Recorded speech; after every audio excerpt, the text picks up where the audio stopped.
Planes are safe, sellers are harmless, and friends are loyal, right? Wrong. These true stories of a blindfolded crash, toxic fumes, betrayal, murder, and an unsolved massacre will shock you.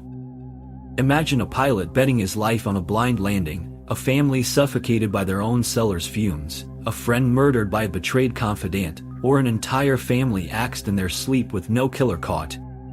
These aren't nightmares, they're real events that defy logic. Dive into 4 chilling tales: Captain Alexander Cluv's catastrophic stunt, Maria Chela's toxic survival, Gregory Glover's brutal betrayal, and the haunting Moore family massacre. Prepare for mysteries and tragedies that will linger in your mind. The story about Captain Alexander's blind landing, a bet with death. Captain Alexander Cluv had seen it all. With countless hours spent flying the same routes over the rolling hills of Russia, the once thrilling rush of being in control of a massive aircraft had dulled. The once adrenaline-filled days had turned into monotonous, predictable routines. This day, just like the others, was about to be nothing more than another descent to another nondescript Russian airport. The passengers on board might have been oblivious to the repetitive nature of the journey, but to Alexander, it was a bore. He stared out of the cockpit window as the plane soared smoothly through the cloud-filled skies. His mind wandered. There had to be more to life than this. The constant hum of the engines was a lullaby that hardly roused his senses anymore. His thoughts drifted to the excitement he had imagined when he first took to the skies. Wasn't this supposed to be a dream job? A life full of adventure and unpredictability? Yet here he was, a man trained for the impossible, managing the predictable. Jen, Alexander's co-pilot, a man as equally jaded by the routine as he was, looked up from the instruments. "You ever get bored of this?" Jen Zirov let out a tired sigh, his eyes still fixed on the gauges. "Every day. But at least the pay's good." Alexander leaned back in his seat, pondering the endless hours they had spent together flying the same routes. The idea struck him like a bolt of lightning, as if all at once he had stumbled upon a dangerous but brilliant thought. What if he could turn this dull, mundane landing into something spectacular? A challenge that would break the monotony for both of them. "How about this?" he said, his voice low, his eyes glinting with a mischievous spark. "Let's make a bet." Jen, now intrigued, raised an eyebrow. "A bet?" "Yeah," Alexander said, a grin creeping across his face. "A blind landing. Let's see if I can land this plane without looking. Just based on the instruments." Jen's initial reaction was laughter, but as he realized that Alexander wasn't joking, he paused. His gaze flickered toward the cockpit windows. The thought of a blind landing, of testing their skills in such a reckless way, both exhilarated and terrified him. But perhaps it was the excitement of doing something outrageous that spoke to the bored soul inside him. "You're serious, aren't you?" "Dead serious. We're both bored. Let's see if we can do it." In that moment, the idea was born. The two pilots lowered the blinds in the cockpit, blocking out the only way they knew how to gauge their surroundings, the view outside. All they had were their instruments and their trust in one another. It seemed simple enough, but the more they ignored the voice of reason, the more the gravity of their decision started to settle in. But not yet. Not for them. The thrill of the challenge was too intoxicating, too powerful to resist. Meanwhile, on the ground at the airport, the air traffic controller was becoming increasingly concerned. Through the radar, he could see the plane's descent, faster than usual, steeper than it should be. His eyes widened as he realized the risk. This was not how any landing should go. He radioed up to the cockpit, his voice crackling over the intercom. "Captain Cluv, you're coming in too fast. Your angle is all wrong. You need to adjust your speed and angle immediately or you're going to have to abort the landing." There was no response. The plane continued its descent at a deadly pace. The controller's panic set in. He tried again. "Captain Cluv, you have to adjust now. Abort the landing." His heart raced as he watched the plane's landing gear deploy, a clear sign that they were still proceeding with the landing, despite the controller's warning. Inside the cockpit, Captain Alexander and Jen exchanged glances. The flight deck was eerily quiet except for the hum of the plane and the steady beeping of instruments. Despite the controller's increasingly urgent messages, Alexander remained calm. The blind landing wasn't a mistake, it was a statement. He ignored the controller once again. His hands tightened on the controls as the plane barreled toward the runway. Jen, silent now, just watched. There was no turning back. As the wheels of the aircraft finally touched the runway, everything went wrong in an instant. The plane was going too fast, too steep. The landing gear snapped from the impact, sending the aircraft skidding across the tarmac, tearing through the metal and breaking apart. A fire ignited, consuming the plane in flames. Inside, panic erupted. Passengers screamed as the fire spread. The tragic outcome of their reckless bet was unfolding in front of their eyes. Of the 94 people aboard, only 24 survived. Jen Zirov, Alexander's co-pilot, was among the victims. Captain Alexander, miraculously alive, was rescued from the wreckage. The silence of the aftermath was deafening. His eyes met the somber faces of the survivors, the weight of what had just happened sinking in. What had started as a joke had turned into a catastrophe of unimaginable proportions. He was arrested and sentenced to 15 years in prison. His life would never be the same. But the questions lingered. How could someone, so skilled in the art of flying, make such a reckless decision? What drives a person to disregard all the rules they've spent years learning and instead bet their lives on a moment of foolish bravado? The answers to these questions may never be fully understood, but one thing is clear: the line between routine and disaster can be razor thin. What seemed like a moment of boredom turned into a tragedy that no one could have predicted. And so, as we move from this tragic tale of misjudgment, we now turn to another story, one of survival against all odds, where the most unexpected of circumstances led to a devastating loss. The question remains, how far would you go to escape the ordinary? The poisonous fumes in the cellar, a silent killer. Maria Chela sat at the kitchen table, her small hands holding a crayon, intently focused on her latest creation, a drawing of a horse. The day was typical for the Chela family, quiet, calm, and seemingly uneventful. Her father, MLE, stood near the stove, dicing onions for the evening meal. The pungent smell filled the room, causing him to squint and wipe his eyes in mock distress. "Hey, Maria," he called, "looks like I'm going to cry from all these onions. What do you think?" Maria giggled, watching her father's exaggerated expressions. Life in their small house was always filled with these little moments, simple, warm, and filled with the comfort of family. But today would be different. None of them could know that this routine moment was about to take a tragic turn. Emily, still distracted by the onions, called out to his wife in the other room. "Do we have any potatoes for dinner?" From the back of the house, Maria's mother responded, "Yes, but they're in the cellar, and they're pretty old." "Are you sure you want to use them?" Emily shrugged, seemingly unconcerned. "They'll be fine." He wiped his hands on a towel, leaving the kitchen and walking through the living room. As he passed Maria, he gave her a playful poke, which made her laugh. Without another word, he descended the narrow stairs leading to the cellar. Minutes passed. The house remained quiet. The sound of the onions sizzling on the stove drifted through the house, but as time went on, something felt off. Maria's mother, busy with the other preparations, noticed the unusual silence.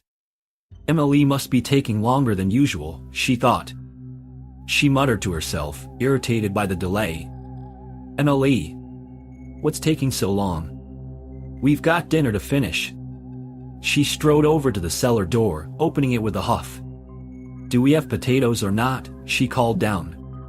There was no answer. Frowning, she went down the stairs herself, closing the door behind her, leaving Maria and her grandmother alone in the kitchen. Still, there was no sound from the cellar, which was unusual. Maria, absorbed in her drawing, suddenly felt a sense of unease. She glanced up, noticing that the kitchen had grown strangely still. The sound of her mother and father's voices had faded completely, replaced by an unsettling silence. She stared at the cellar door, a growing sense of worry creeping up her spine.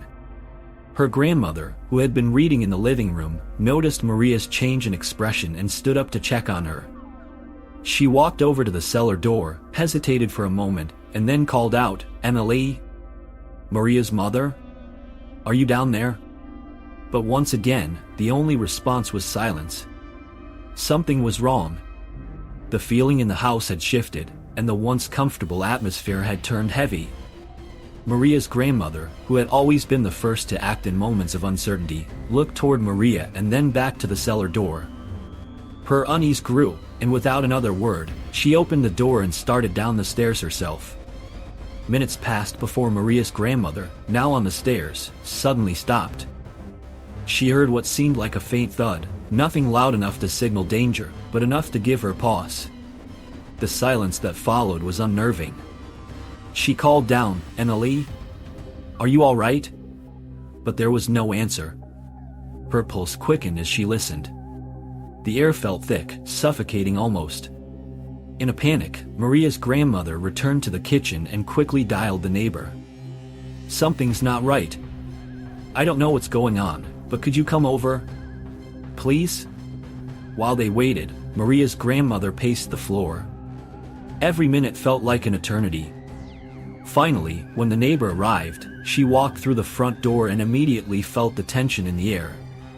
She called out but heard nothing. The silence of the house seemed so complete, it made her skin crawl. Not wanting to waste any more time, the neighbor made her way to the cellar door. She opened it and peered down. A sense of dread washed over her when she saw Maria's family lying motionless at the foot of the stairs. Confused and alarmed, she quickly ran down the steps, finding Maria huddled on the floor, crying. The neighbor didn't waste a moment. Grabbing Maria, she rushed back upstairs, ignoring the cold, foul air of the cellar that seemed to cling to everything. She burst out of the house, screaming for help as she ran, her heart racing. When help arrived, it didn't take long for them to understand what had happened. The family had perished, not in any violent way, but from something far more insidious, a silent killer. The potatoes that Emily had gone down to fetch had rotted. As they decayed, they released toxic fumes, and when each family member entered the cellar, they unknowingly sealed their fate by trapping themselves in the contaminated space.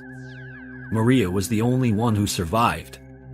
Her grandmother had, unknowingly, left the door ajar just enough that some of the toxic fumes escaped, allowing fresh air to circulate just enough for Maria to remain conscious. The others, trapped in the cellar with the door sealed behind them, succumbed to the lethal gases. The cause of death, as eerie as it was tragic, remained a baffling mystery until the toxic fumes were identified. A simple, everyday activity, a trip to the cellar for some old potatoes, had turned into a family's worst nightmare. Maria's survival was nothing short of miraculous. She was left with a heavy heart, but a question lingered: why was she spared? Was it fate or just a twist of chance? The tragedy left her with a sense of profound loss, but also a strange kind of understanding. Life was fragile, and the things we take for granted can, in an instant, become deadly. As the authorities pieced together the tragic event, the world around them continued to turn, unaware of the hidden dangers that sometimes lie in the places we least expect.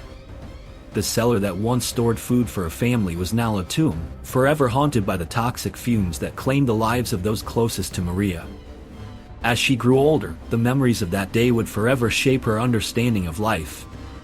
And as for the rest of the world, it would continue on, blissfully unaware of the quiet dangers that can lurk, hidden in the most mundane places.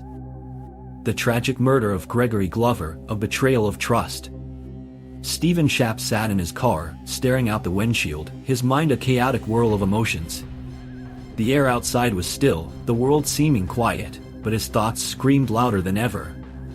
He had always trusted Gregory Glover, his best friend, his confidant, the one person who had always been by his side through thick and thin.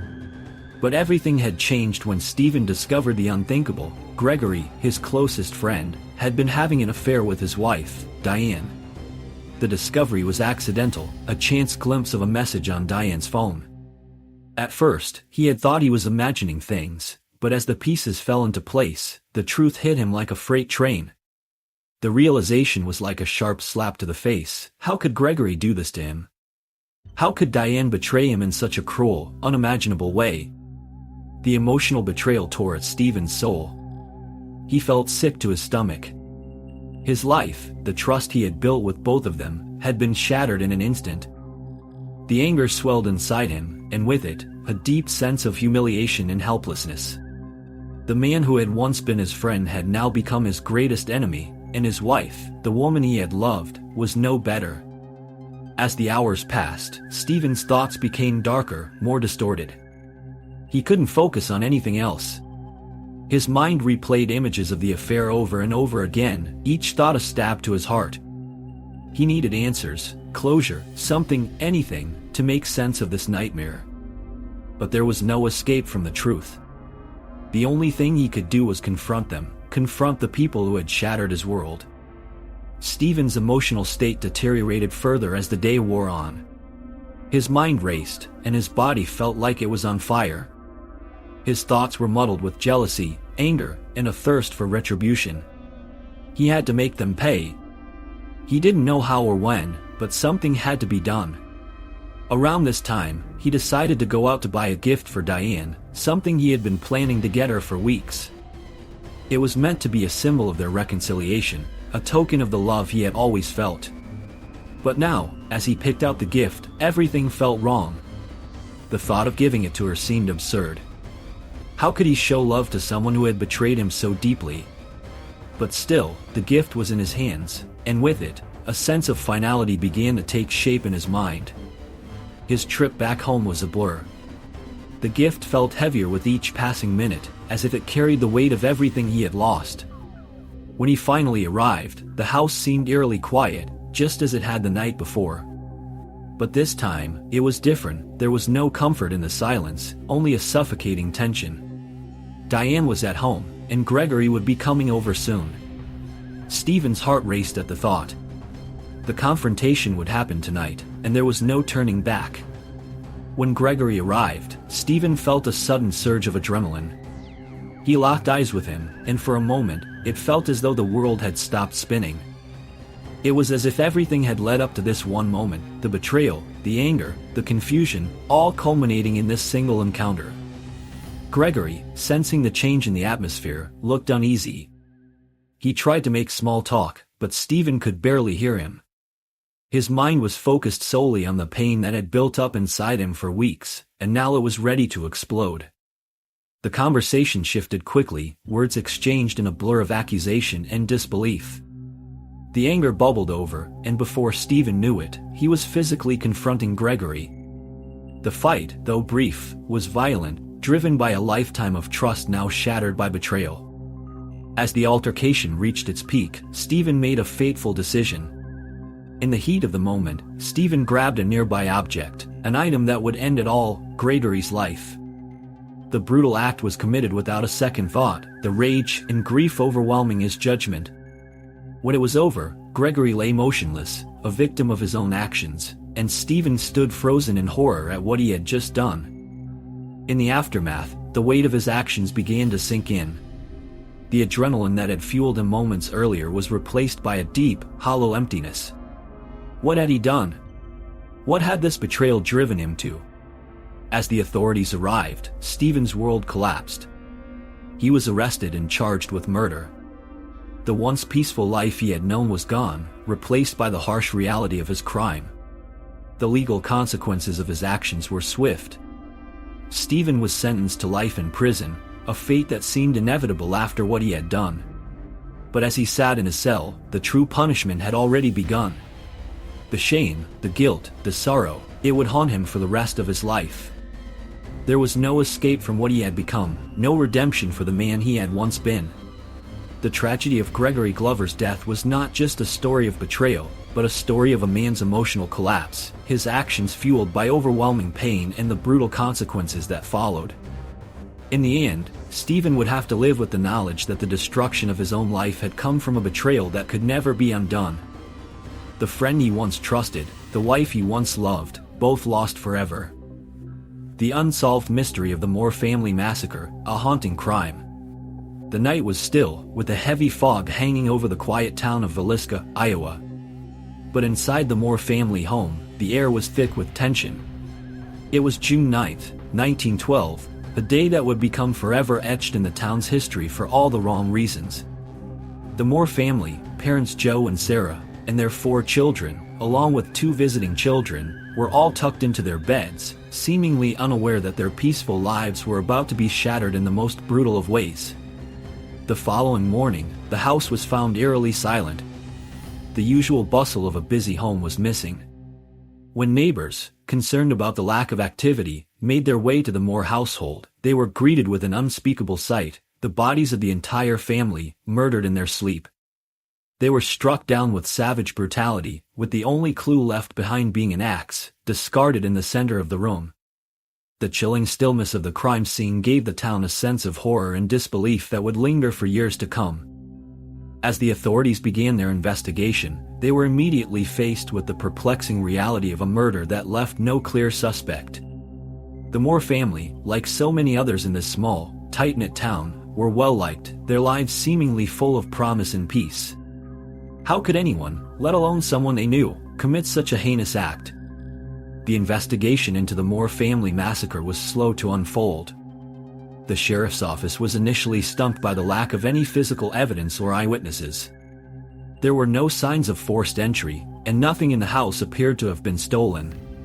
The family's dog, strangely enough, was unharmed and locked inside, seemingly oblivious to the horrors unfolding just steps away. The only thing that stood out at the crime scene was the axe, left behind, bloodied, and cold, as if it had no purpose other than to serve as a grim reminder of the violence that had occurred. Theories about the massacre began to circulate quickly. Some suggested it was a robbery gone wrong, but the lack of any stolen items debunked that theory. Others believed it might have been a crime of passion, possibly linked to someone in the family's past. But still, no solid leads emerged. The authorities, though diligent, were stymied. It was as if the killer had simply vanished into thin air, leaving nothing but questions in their wake. As days turned into weeks, the atmosphere in Villisca grew heavier. The town, once bustling with the simple pleasures of rural life, now found itself haunted by a dark cloud that wouldn't lift. Every corner, every familiar face was now suspicious. The brutal and senseless nature of the murders tore apart the community's sense of safety and security. Was the killer someone they knew? Or was this an outside force that had come to destroy the peaceful existence they had taken for granted? The crime scene itself was a haunting tableau that would forever remain etched in the memories of those who witnessed it. The axes, streaked with blood, lay motionless in the middle of the room where they had been discarded. The bodies, found in the most gruesome positions, made it impossible to believe that anyone could be capable of such a merciless attack. What made the crime even more chilling was the realization that the family had been murdered while they were fast asleep, completely unaware of the impending death that awaited them. Many suspects were briefly considered: traveling strangers, disgruntled acquaintances, even local children. But as the investigation continued, each theory proved to be more implausible than the last. Nothing fit. The only certainty was the axe, which seemed to mock the authorities at every turn. It was the key to everything and yet offered no clear answers.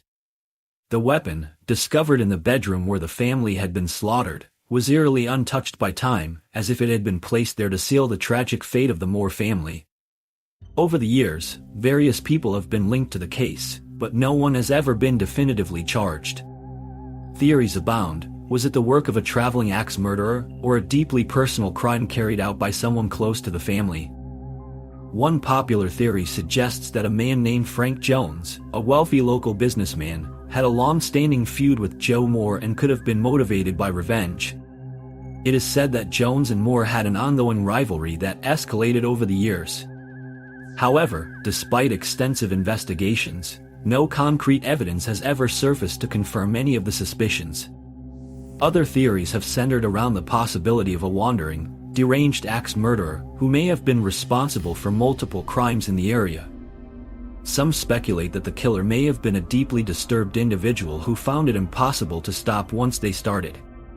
Could this murder have been just one of many? No one knows for sure, and the lack of closure makes this case all the more haunting.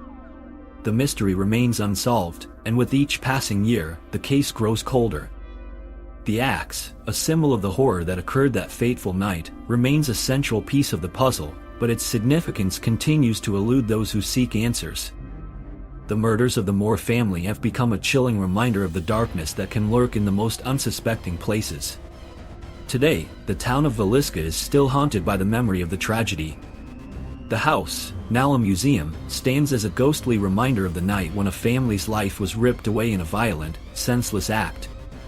Visitors come from all over, drawn to the eerie allure of the mystery, but the question remains unanswered: who killed the Moore family, and why? The legacy of the Moore family massacre lives on, not only as an unsolved mystery but as a testament to the way tragedy can forever alter a community. The unanswered questions surrounding their deaths continue to intrigue and terrify, reminding us all that some mysteries may never be solved, and some horrors may never be fully understood. As the town of Villisca continues to carry the weight of its tragic past, one can't help but wonder if the truth will ever come to light or if it will remain a shadow in the town's history forever. The strange and unexplainable have always held a magnetic pull on the human mind. From eerie tales passed down through generations to modern mysteries that remain unsolved, the allure of the unknown is undeniable. These stories, full of darkness and wonder, evoke a sense of fascination, even when they defy logic and reason. Why do we continue to seek out these perplexing narratives, even when they leave us more confused than before? The answer lies deep within our psyche. Humans are naturally drawn to that which challenges their understanding of the world. Throughout history, strange and unexplainable events have shaped the way we view reality. Whether it is the bizarre disappearance of an individual, a horrifying crime that leaves no clear answers, or an inexplicable phenomenon that defies all scientific explanation, these stories linger in our minds. They push the boundaries of what we think is possible, forcing us to confront the limits of our own comprehension. It is this very challenge that keeps us coming back for more, searching for the elusive truths that lie just beyond our grasp. Take, for example, the chilling mystery of the Moore family massacre in Villisca, Iowa. Despite years of investigation, the identity of the killer remains a haunting enigma. With no clear suspect and the only clue being a bloodied axe left behind at the scene, the case challenges everything we know about crime and justice. The brutality of the murders and the lack of a rational explanation leave us with more questions than answers, and yet, the intrigue continues to captivate. This is just one of many such stories that tug at our curiosity, reminding us that the line between reality and the unknown is often blurrier than we would like to admit. The enduring fascination with these strange tales is not just about the thrill of the unknown, but also about the profound impact they have on our understanding of life and death. These stories challenge our perceptions, forcing us to reconsider our assumptions about human nature, morality, and the very fabric of existence. When confronted with the unexplainable, we are left to grapple with our own vulnerability and the realization that there are forces at work in the world that we may never fully understand. As unsettling as they may be, these stories also reveal something deeper about the human condition. In their mystery and darkness, they highlight our desire to find meaning, even in the most inexplicable of circumstances. They remind us that life is not always neat and tidy, that there are forces beyond our control, and that the truth is often more complex and elusive than we might wish. Perhaps it is this complexity that keeps us coming back to these stories. We find ourselves captivated by the unknown, constantly questioning what is real and what is imagined. In a world that is often driven by logic and reason, these strange stories offer a welcome escape, a reminder that there is still much we do not know, and that mystery itself is a powerful force.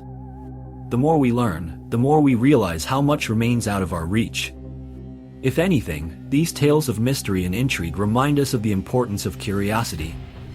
They challenge us to think beyond the ordinary, to question what we know, and to embrace the mysteries that surround us.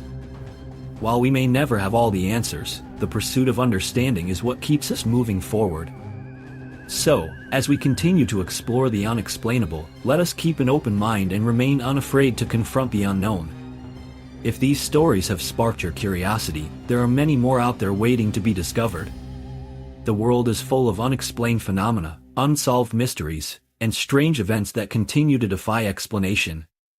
The journey into the unknown is an endless one, and the more we seek, the more we will uncover.